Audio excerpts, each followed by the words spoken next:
தொடர்ந்து அதிமுகல முன்னாள் அமைச்சர்கள் பல்வேறு கருத்துக்களை சொல்லி வராங்க. இப்போ ரீசெண்ட் டேஸ்ல செங்கோட்டையன் அவர்கள் கூட எதிர்மறையான கருத்துக்களை பேசி இல்லை, அதாவது இப்போது புரட்சி தமிழர் அண்ணன் எடப்பாடியார் அவர்களுடைய தலைமையிலே மிகச்சிறந்த முறையிலே அண்ணா திராவிட முன்னேற்ற கழகத்தினுடைய கழக பணி ஆற்றப்பட்டு கொண்டிருக்கிறது. எதிர்க்கட்சி தலைவராக இருக்கிறார். நேற்று அவர் முதலமைச்சர், என்று எதிர்க்கட்சி தலைவர், நாளை மீண்டும் அவர்தான் முதலமைச்சர் என்கிற மகத்தான பெருமையை பெற இருக்கிறார். ஆகவே இந்த சின்ன சின்ன சலசலப்புக்கெல்லாம் அண்ணா திராவிட முன்னேற்ற கழகம் அஞ்சாது. அண்ணா திராவிட முன்னேற்ற கழகம் எழுச்சியோடு இன்னும் வேகப்படும்.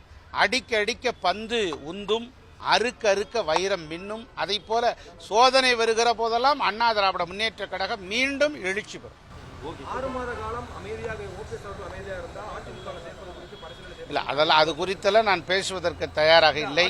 அண்ணா திராவிட முன்னேற்ற கழகம் இப்போது எழுச்சியோடு இருக்கிறது. அண்ணன் எடப்பாடியார் தலைமையிலே புத்தெழுச்சி பெற்றுக் கொண்டிருக்கிறது.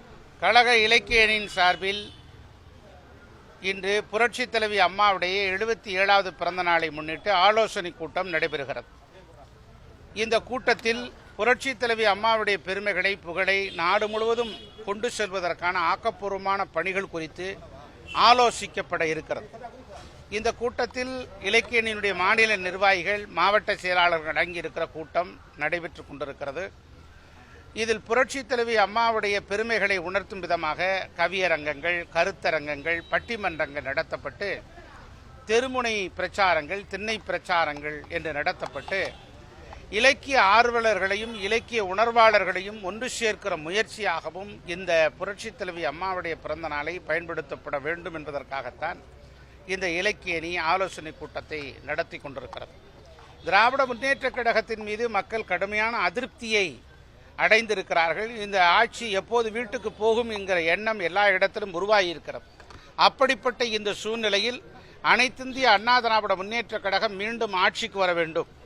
நம்முடைய அனைத்திந்திய அண்ணா திராவிட முன்னேற்ற கழகத்தினுடைய பொதுச் செயலாளராக இருக்கிற அருமையான எடப்பாடியார் அவர்கள் மீண்டும் முதலமைச்சராக்க வேண்டும், அவர் ஆக வேண்டும். அப்போதுதான் தமிழகத்தில் நல்லாட்சி மலரும் என்கிற எண்ணம் நாளுக்கு நாள் அதிகரித்து கொண்டே இருக்கிறது. மக்கள் அதுதான் ஆசைப்படுகிறார்கள், விருப்பப்படுகிறார்கள்.